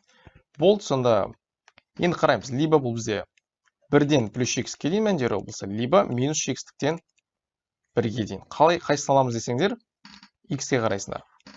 X квадратқа, то есть x квадраттың алдында минус болса, ылғида минус x-діктен басылады. X квадратты алды плюс болса, плюс x-ке кетеді. Демек, мұнан аламыз. Есептің жауабы бізде осы. Мәндері облысы осыған тең екен. Келесі f от x 4 плюс 1 бөлінген x плюс 1 функциясының мәндері облысын тапайық. Енді, мынандай бөлшек рационал болса, керіп функциясын тапқан ыңғайлырақ дедім. Поэтому y-те былай, и не істейміз. Давайте 4-ті былай қарай жіберейік. y минус 4 тең 1 бөлінген x плюс 1. Мен пропорциясын көбейтсек y минус 4, x плюс 1 тең 1. y-ті былай қарай бөлем. x плюс 1 тең 1 бөлінген y минус 4, и 1-ді қарай жіберсем, x тең 1 бөлінген x минус 4, минус 1. Болды. Енді демек, осы жерден анықталу облысын тапсам, y тең емес 4-ке. Ол менде мынаның мәндер облысы шығады. Минус 3x-тіктен 4-ке дейін, бірігуі 4-тен плюс x-ке дейін. Есептің жауабы осы. Келесі мына функциясының мәндер облысын тапқан. Бұл жерде сразу ясно 0-ден плюс x-ке дейін, білеміз. Нет, хотя жібердік 0 кірмейді. Өйткені бұл енді көрсеткіштік функция саналады ғой, поэтому модульге қарамаймыз. Чисто көрсеткіштік болғаннан кейін 0-ден плюс x-ке дейін деп кірмейді деп аламыз. Так, мен модульге қарасап тік жасауға жасаптым. Дальше кеттік. Мәндер облысы минус x-тен плюс x-ке дейін болатын функцияны көрсетіңіз дейді. Так, қарайық. Мынау бізде түбір асты x, бұнікі 0-ден плюс x-ке дейін. Білеміз. Мынау бізде көрсеткіштік функция 0-ден плюс x-ке дейін. Мынау бізде как раз таки косинус x-тің бізде мәндер облысы минус x-тіктен шатастым, мен ақтау облысы деп. Мәндер облысы бұл жерде мәндер облысын сұрап тұр ғой. Мәндер облысы бұнікі бізде минус 5-тен 5-ке дейін болады. Біраздан көрсетемін тригонометрияны қалай табатын. Тангенстікі бізде как раз таки минус x-тіктен плюс x-ке дейін. Осы есептің жауабы. Дальше кеттік. X плюс 1 функциясының графигі корренталар жаздық қайғылықты жатады дейді. Енді бағанағы функция сияқты 4x плюс 1. Негізінен негізі өзгергенімен бағанағы мәні өзгермейді негізінен смыслы. Бірінші шерек пен үшінші шерек бағанағы сияқты тауып аласыңдар. Келесі, как раз таки тригонометрияға келдік. Функцияның мәндер облысын табыңыз дейміз. Табыңыз дейді. Помните, синус пен сабақтарына тригонометрия сабағында мен косинустың мәндер облысын айтқанмын сендерге. Минус 1 мен 1-дің арасы. То есть максимум 1 бола алады, минимум минус 1 бола алады. Минус 1 бола алады. То есть сонда есепте кесе тригонометрия. Просто синус пен косинустың орын аласыңдар да минус 1 мен 1-ді қойып көресіңдер. Сол ғана. Енді бірінші есепке кеттік. Мынандай квадрат кезінде қоймаймыз. Мынаны дәрежені түсіріп алу керек бізге. То есть 5 минус 2 көбейтілген. Помните, формасы қандай еді? Синус квадрат. X-тікі. 1 минус косинус 2x бөлінген 2. Либо косинус квадратты қалай дәрежені түсіру деген 1 плюс косинус 2x бөлінген 2. Екі форма бірдей, только мына жерде минус, мына жерде плюс. Түсіретін болсақ дәрежені сонда мына бізде 1 минус косинус 2x бөлінген 2 болады. Мынау қысқарады, сонымен 5 минус 1 минус косинус 2x қалады. И жақша ашсақ 5 минус 1 плюс косинус 2x шығады. Сонымен енді 5-тен 1-ді азайтсақ 4 плюс косинус 2x деп қалады. Енді барып косинус пен синустың орнына, жерде косинус болсын, либо синус болсын, қоя берсек болады. Минус 1 мен 1-ді. Бірінші минус 1-ді әкеп қоям, осының орнына. Ең кіші болатын мәні. Минус 1-ді қойсам, 4 минус 1 3 шығады. Енді ең үлкен мәні 1-ді қойсам әкеп, не болады менде? 5 болады. Вот сонымен 3-тен 5-ке дейін. Главный мынандай квадрат түрінде қоюға болмайды. Түсіндік қой. Оларлан тұра берсін. Енді екіншісін шығарайық осы жерде. Бәрін өшірейік енді. Так, енді 2 косинус квадрат x плюс 7 дейді. Дәрежені түсіре салайық. 1 плюс косинус 2x бөлінген 2 плюс 7. Сонымен қысқаратта косинус 2x плюс 1 бар, плюс 7 бар, сонымен плюс 8 болады. Енді орнына минус 1-ді қойсам, минус 1 плюс 8 бізде 7 береді. Плюс 1-ді қойсам, ең үлкен мән 9 береді. Сонымен ответ не? 7-тен 9-ға дейін. Вот тригонометрияны сразу осылай шығарасыңдар. То есть есепте синус пен косинус көп жағдайда өзін ғана беріп қойды, онда вообще оңай. Айналдырмай сразу әкеп минус 1 мен 1-дің орнына қоя саласыңдар мәнін. Келесі. Так, тағы мына бір затты айтып кетейін. Y тең синус x қосылған косинус x деп келсе, например, 2 деп. Мынандай кезде өйтіп қоя алмайсыңдар, өйтіп қойға болмайды. Түсіндік, мынау басқа жағдай. Егер синус пен косинус бізде қосылып, азайтылып келсе, алдында тұрған коэффициенттерін бүйтіп көрсетейінші, наглядно болу үшін. Бұлай келсе, y тең a синус x, допустим, қосылған b косинус x деп келсін, осындай түрде. Мынандай кезде жаңағы сияқты минус 1 плюс 1 деп қойып таппайсыңдар. Никак. Түсінікті ғой. Мынандай кезде синус пен косинус алдында тұрған коэффициенттерін түбірдің астына квадраттап қосасыңдар. Түсінікті ғой. Мәні сонда бізде минус осыдан плюс осыған дейін. Осы өрнекке дейін болады. Допустим, 2 синус x плюс 3 косинус x мәндер облысын табу керек. Не істейміз? Түбір асты 4 қосылған 9 дейміз. Сонымен түбір асты 13 шығады. Демек, мынаның мәндер облысы минус түбір асты 13-тен түбір асты 13-ке дейін. Мына минус сыртында ұмытпаймыз. Вот. Надеюсь, түсінікті болды осы зат. Енді келесі есепке кеттік. Косинус x плюс синус x дейді. Но сендерге бір какой-то формуланы естеріңе түсіріп тұрған шығар, то есть косинус альфа, косинус бета плюс синус альфа, синус бета түрінде тұр. Демек, мынау бізде косинус альфа минус бетаның бізде формуласы екен. Яғни косинус 2x минус x-тің минус 5. Сонымен косинус x шығады осы жерден. Вот, енді осы жерге минус 1 мен 1-ді қойсақ. Минус 1-ді қойсам минус 6 болады, 1-ді қойсам минус 4 болады. Сонымен минус 6-тан минус 4-ке дейін как раз есептің бізде жауабы. Мәндер облысында бізде тік жақша қоясың ылғида. Түсінікті ғой? Тригонометрияда. Келесі. Мына функцияның мәндер облысын тап дейді. Давайте мынаны ашып жазайық. Қысқаша көбейту формуласымен а квадрат минус b квадрат түрінде ашатын болсақ, косинус квадрат x плюс синус квадрат x болады. Потом косинус квадрат x минус синус квадрат x деп. Мынау бізде білеміз, негізі тепе-теңдік бірді береді. Мынау нені береді? Мынаны ойлап қалмаңдар, көбісі типа 1 минус косинус 2x деп ашып жүреміз деп. Ол ашқандарда болады, конечно, но ұзақ болып кетеді. Мынау бізде формуланы береді. Бұл қандай формула? Бұл косинус 2x-тің формуласы. Демек, мынау бізде общий косинус 2x-қа айналып кетті. И бұнікі минус 1-ден 1-ге дейін. Просто сразу жазамыз, ясное дело.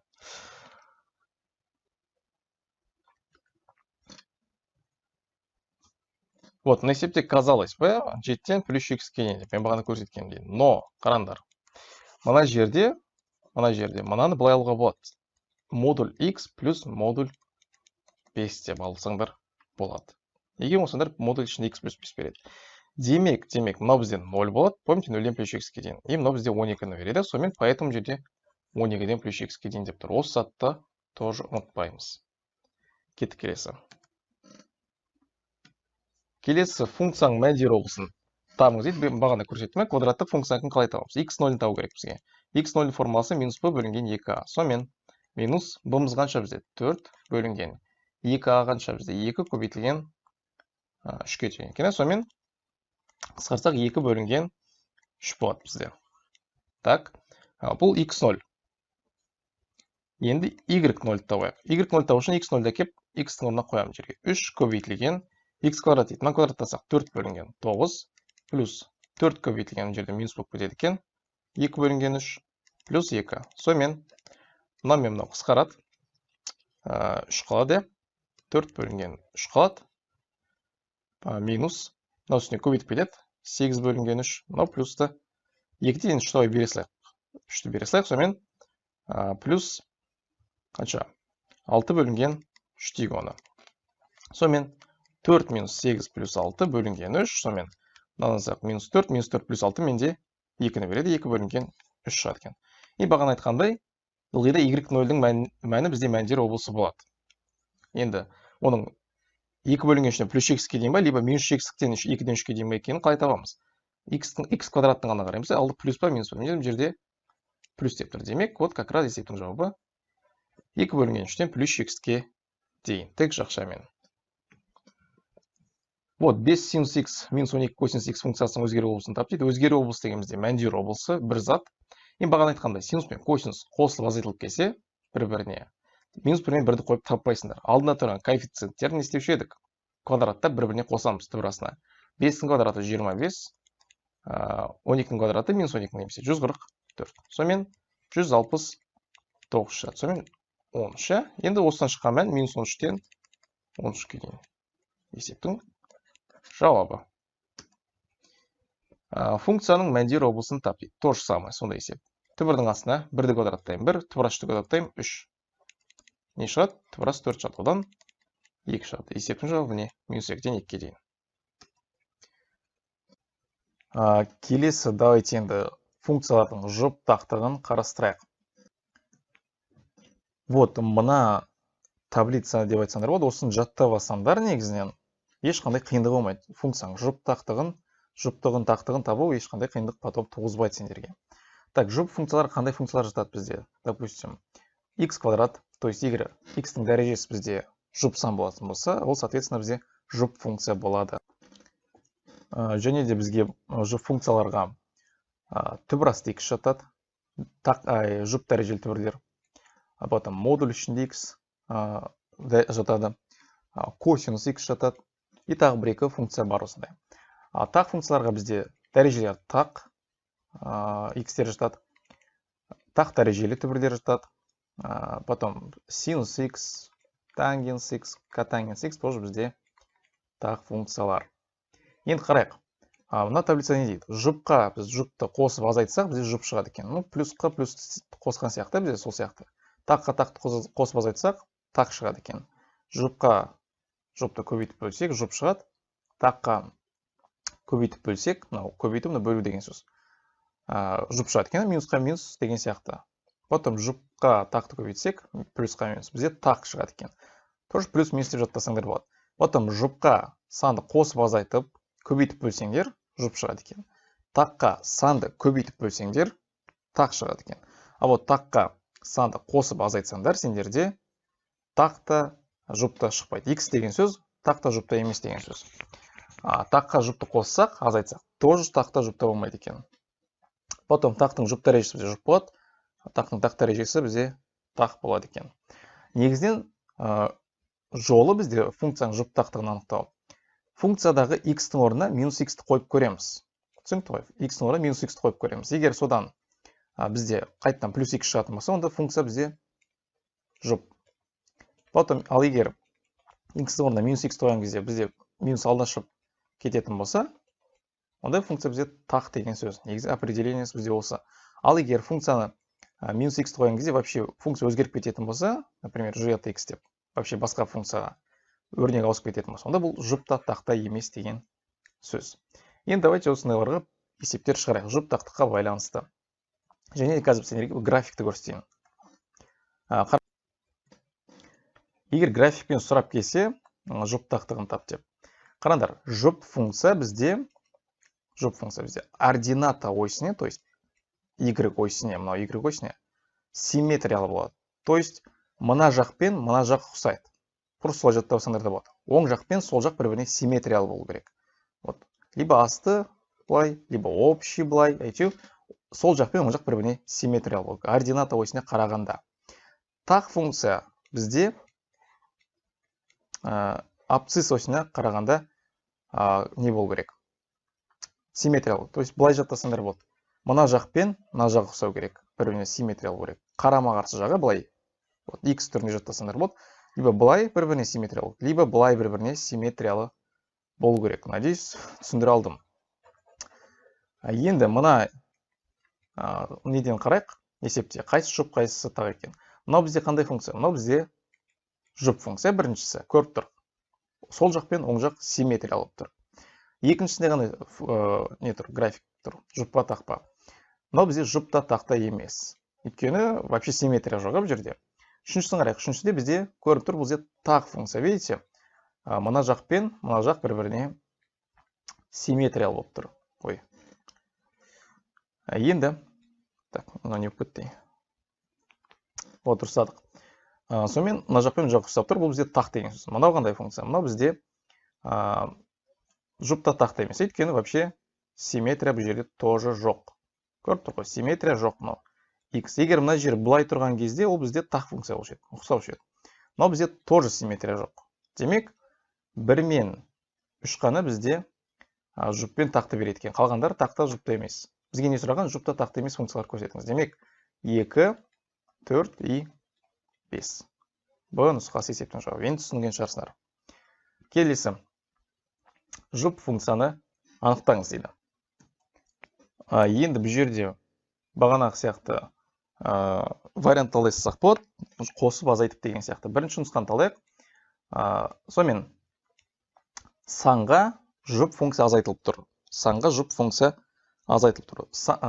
Жұпқа санды қосып азайтсаңдар, сендерде жұп шығады. То есть, мінекей бізде жұпты берді. Енді жұпқа бізді жұпты қосатын болсақ, нені береді? Бізге жұпты береді. Демек, вот сразу А нұсқасынан тауып алды. Осы есептің жауабы бізде. Давайте қалған нұсқа мысалы тексеріп көрейік. Сразу түсіндік, 2 минус модуль ішінде x бізде жұп функцияны береді екен. Қалғандарын қарасақ, мына жақта қосылып тұрған бәрі тағы жұпқа тақты қоссақ не болушы еді бізде? Жұпта тақта болмаушы еді, ештеңке болмаушы еді. Демек, қалған варианттар вообще келмейді бізге. Тек қана А нұсқасы есептің жауабы. Так, келесі тақ функцияны анықтаңыз дейді. Так, біріншісін қарайық. X квадрат бізде жұп функция, синус бізде тақ функция. Жұпқа тақты қоссақ не шығады? Ештеңке шықпайды. Жұпта тақта болмайды, білеміз. Енді келесін қарастырайық. X бізде тақ функция, косинус бізде жұп функция. Таққа жұпты қоссақ бізде тоже ештеңке шықпайды. Жұпта тақта болмайды. Бұл жерде X тақ функция, мынау синус бізде негізен тақ функция. Бірақ бұл жерде x квадратқа қараймыз. X квадрат деп тұрса, ылғайда негізінен x-ке қарау керек. X квадрат деп тұрса, бұл бізде жұпқа айналып кетеді. Осы затты шатастырмайық. Тригонометриялық функциялар аргументінде квадратпен тұрса, жұп дәрежемен тұрса, онда бізде бұл жұп болып кетеді. Таққа жұпты қоссақ, жұп деген ештеңке бермейді. Сонымен келесі таққа тақты қоссақ не береді? Таққа тақты қоссақ, бағанағы суретке қарағасаңдар, тақты береді. Демек, есептің жауабы бізде Д нұсқасы деген сөз. Енді тексерсек, мынау бізде жұп, мынау бізде тоже жұп. Демек, жұпқа жұпты қоссақ, бізде жұп шығады. Бұл бізге сұрағаны бізде тақ функция. Д нұсқасы есептің как раз жауабы болады екен. Келесі бізде жұп функцияларды көрсетіңіз дейді. Көрініп тұр, біріншісі точно. Потом келесісі не болып тұр бізде? Модульді x-ке бөлді. То есть жұпты таққа бөліп тұр. Жұпты таққа бөлсек, бағана не шығушы еді бізде? Плюсты минусқа бөлген сияқты тақ шығады. Демек, бұл тақ деген сөз. Келесі мынаны қарасақ, мынау бізде точно тақ, дәрежелері көріп тұр қой, 3 дәреже. Мынау бізде вот жұп функцияны береді. Өйткені дәрежесінде көріп тұр модуль x тұр. Әдетте жай ғана көрсеткіштік функция тұрса, басқа дәрежесімен, онда ол бізде жұпта тақта болмаушы еді. Енді, сонымен модуль тұр екен, бұл тоже бізде жұп деген сөз. Бұл төртінші. Сонымен 1 мен 4 қана бізде жұп функциялар екен. Келесі. Қайсы тақ функция дейді? Бізде косинус жұп функция. Мынау жұпта тақта емес. Мынау, помните, таққа санды қосып айтсаңдар, жұпта тақта шықпайды. Мынау көрсеткіштік функцияның өзі тұрса, онда ол бізде жұпта тақта емес. Помните, көрсеткіштік функцияның графигі қалай еді? Былай ғой. Бірақ направление, да? Ешқандай симметрия жоқ жерде. Ал енді 5 дәрежелердің астында x бізде как раз таки тақ функция болады. Өйткені мен бағана айтқам, дәрежесі тақ түбірлер бізде тақ функция болады. И бағана басында бір графикті айтып кеттік қой. Егер түбірдің дәрежесі бізде тақ болса деп, біз не только былайсам, соның симметриясын сызу керек бұл жаққа деп айтып едім. Демек, как раз осыдан көре аламыз. Е нұсқасы біз есептің жауабы болады. Келесі қайсысы тақ функция дейді? 3-тің синус x дәрежесі бізде тақ функция. То есть даже жұпта тақта болмайды. Мынау модульға модульді қоссақ, жұп шығады бізде, жұпқа жұпты. Мынаны қарастырайық. Санға жұпты көбейтсек, бізде жұп шығады. Мынау общий жұп деген сөз. Косинус бізде тоже жұп функция. Жұпқа жұпты қоссақ, жұп шығады. Келесі. Таққа санды көбейтіп бөлсек, бізде тоже тақ шығады. Мынау бізде тақ, оған көбейтіліп тұрған тангенс бізде тақ, таққа тағымыз бізде жұпты береді. Мынау көрейік. X квадрат бізде жұп, жұпқа тақты көбейтсек, тангенс бізде тақ қой, жұпқа тақты көбейтсек, бізде тақ функция шығады. Демек, бізден сұраған тақ и нұсқасы есептің бізде жауабы болады. Келесі қайсысы тақ функция дейді? Тоже. Мынау бізде жұпты береді. Жұптан жұпты азайтсақ, жұп деп жазылсайық сразу. Жерде синус квадрат x десе, бізде бұл жұпқа айналып кетеді. Сонымен жұптан санды қосып азайтсаңдар, жұп шығады. Жерден жұп шығады деп сылайық. Потом тақты қосып азайтатын болсаңдар, сендерде тақ шығады. Демек, С нұсқасы есептің жауабы. Мынаны тексерсек. Тангенс квадрат бізде жұп болады. Оған азайтамыз. Мынау бізде жұпты береді. Вот, жұптан жұп жасасақ жұп. Мынау шы. Ну, енді көрініп тұр, тоже жұпқа жұп толсам жұп шығады. Демек, с нұсқасы есептің жауабы. Y тең x квадрат плюс 3x бөлінген x куб минус 2x синус x функциясы дейді. Қандай екен табу керек? Қараңдар. Жұппа тақпа табайық. X квадрат бізде жұп плюс косинус 3x деген жұп. Астында x куб бізде тақ. Синус x синус x бізде тоже тағы. Енді үстін қосайық, жұпқа жұп бізде жұп болады. Тақтан тақты азайтсаңдар, тақ болады. Жұпқа тақты бөліп көбейтсеңдер, сендерде тақ функция шығады. Демек, есептің жауабы Е нұсқасы. Ешқандай қиындық жоқ. Келесі қана жұп функцияның анықталу облысы болатын аралықты көрсетіңіз дейді. Қараңдар, жұп функцияның анықталу облысы біз ылғи да бір-біріне симметриялы болады. То есть минусадан аға дейін болады. Демек, минус 8-ден 8-ге дейін. Мына екеуінің жақшылары тоже бірдей. Көрдік қой? Түсінген шығарсыңдар. Келесі функцияға байланысты әртүрлі бір есептерді шығарып көрейік. Бидет y тең 5x квадрат дейді функциясының ординатаның 125-ке тең мәніне сәйкес нүктенің абсцисса болатын сандарын табыңыз дейді. Мына функция ордината 125-ке тең болған кезде соның абсциссасын тап. Ордината деген, всегда жаттауыңдар, ордината деген бізде y. Абсцисса деген x. Түсінікті ғой? Сонда айтады, y-гі 125 кезінде тең болатын x-ін тап деген сөз. Ол деген сөз, мұны екі y-ті бір-біріне теңестір, сөйтіп x тауып ал деген сөз. Былайша айтқан кезде 5x квадрат тең 125, 5-ті былай қарай бөлемін. Менде 25 шығады, сөм x тең плюс минус бізде 5 шығады екен. Бұл осы есептің жауаптары С және H нұсқалары. Бидет f от x минус 3-тің квадраты минус ax минус 2a функциясы аның қандай мәнінде жұп функция болатын анықтаңыз дейді. Мынау параметрмен берілген есеп. Енді қараңдар. Мынаны бізге бірінші жол үшін ашу керек. Ашатын болсақ, x квадрат минус 6x плюс 9 минус ax минус 2a. Давайте x пен x-ті бір-біріне жақын жазып алайық. x квадрат минус 6x минус ax плюс 9 минус 2 болып тұра берсін. Енді x жақшан сыртынан шығарсақ, минус x деп 6 плюс а қалады жақшан ішінде. Көбейсе қайттан мән береді. Плюс 9 минус 2. Енді естеріңде болса, бізде қазір не болып тұр? Мынау жұпқа тақ азайтылып тұр. Ол кезде бізде жұпта тақта шықпайды, ештеңке шықпайды. Бізге сол үшін тақ функциядан құтылу керек. Тақ функциядан құтылу үшін жер не болу керек? Көйіліп тұрған сан. Әрине 0 болу керек. Сонда аның қандай мәнінде мынау бізде 0-ге тең болады. То есть а плюс 6 бізде қай кезде 0-ге тең болады? Конечно, а минус 6-ға тең кезде. Просто осылай логически шығара саласыңдар. Есептің жауабы а нұсқасы. Келесі.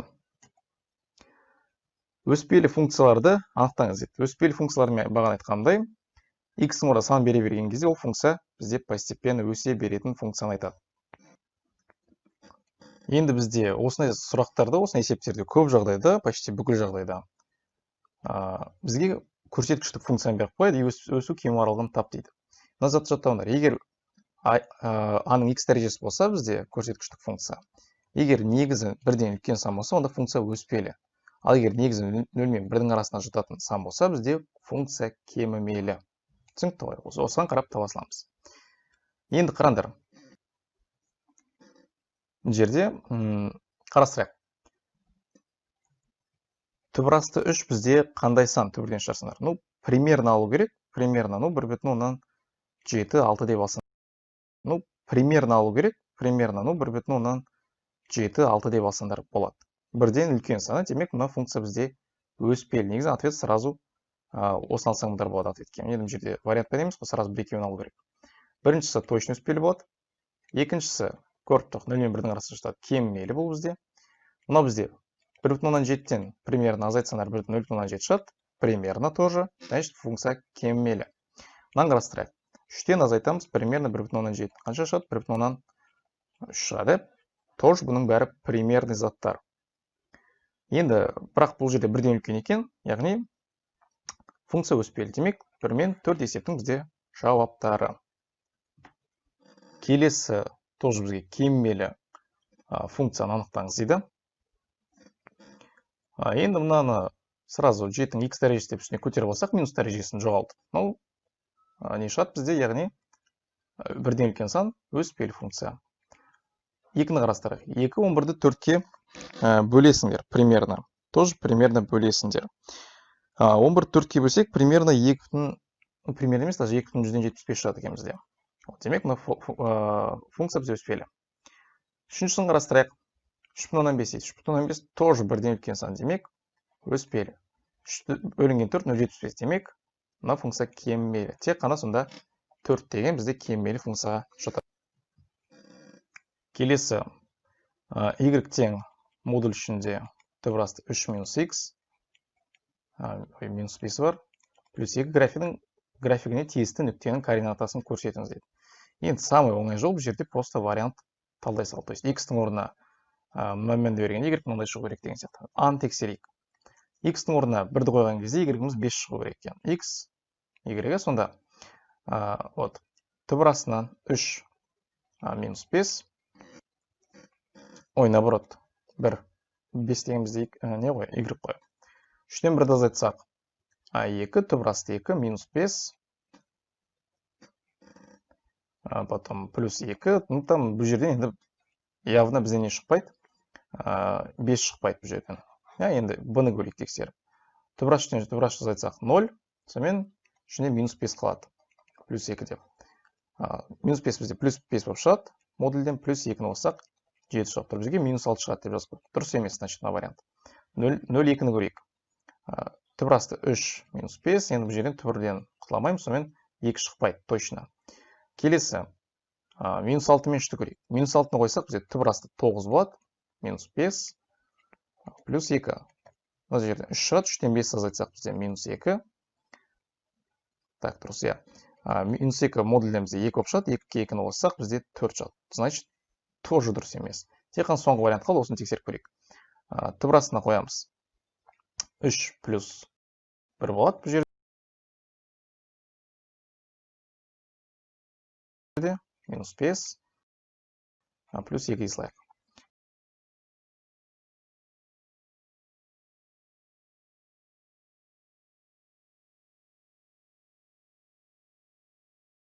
Сонымен 4-тен бізде 2 шығады. 2-ден 5 азайтсақ бізде минус 3. Минус 3 бізде модульден плюс 3 болып шығады. Плюс 3-ке 2-ні қоссақ бізде 5 шығады. Вот, наконец, келді. Есептің жауабы вот осы деген сөз, осы вариант болады. Келесі. Тура осындай есеп екен. Y тең модуль ішіне түбірасты 7 минус x дейді. Плюс 2 минус 1. Енсеміз енді тағы да тексереміз. Аны тексерейік енді. Түбірдің астына минус 4-ті қойсақ бұл жерде қанша болады бізде? 7 плюс 4 болып кетеді. Демек, 11, иә? Ну, 11, егер түбірден шықпайды сан болса, дальше шықпайды 2 точно. Келесі, 1-ді қойсақ, түбірасты 6 болып қалады. Так, тоже ештеңке шықпайды. Минус 4-ті қойсақ, жаңа түк шықпады, так, түбірасты 11 болып қалды. D-ні қойсақ, D-дағы минус 2-ні қойсақ, плюс 2 болады, 9 болады, плюс 2, минус 1. Пока осылайық. Мынау бізде 3 болып шығады, 3-ке 2-ні қоссақ. 5, 5-тен 1-ді азайтсақ, бізде 4 шығып тұр. Демек, вот как раз шықты. D есептің жауабы. Енді на всякий тексере салайық. Түбірдің астына x-ның орнына 1-ді қойсақ, бізде 7 азайтылған 1, 6 оқылады. Қайттан бағанағы вариант сақ. Демек, бұдан түк шықпайды. Вот D нұсқасы келіп тұр, есептің жауабы вот осы екен. Келесі, мына функциялардың қайсысы көрсеткіштік функцияға жатады дейді. Енді ол ясно, мынау бізде сызықтық функция, мынау бізде кері пропорционал, мынау бізде кәдімгі тақ функция, мынау бізде вот как раз таки көрсеткіштік функция, мынау квадраттық функция. Келесі. Сөйлемді аяқтаңыз дейді. Логарифмдік функцияның анықталуы болса. Помните, қандай логарифмның анықталуы болса бізде? Логарифм негізі b болса, b үлкен 0-ден. То есть оң сандар тек қана, оң нақты сандар жиыны. Демек, А нұсқасы есептің жауабы болады бізде. Келесі. Сөйлемді аяқтаңыз дейді. Тоже логарифмдік функцияның мәндері нөл болса, логарифм мәндері болса бізде минус x-тіктен плюс x-ке дейін. Значит, барлық нақты сандар. мынау емес, мынау емес, мынау емес. Ну вот, как раз нақты сандар. Барлық нақты сандар. Келесі теңдеумен қандай сызық берілген дейді бізге.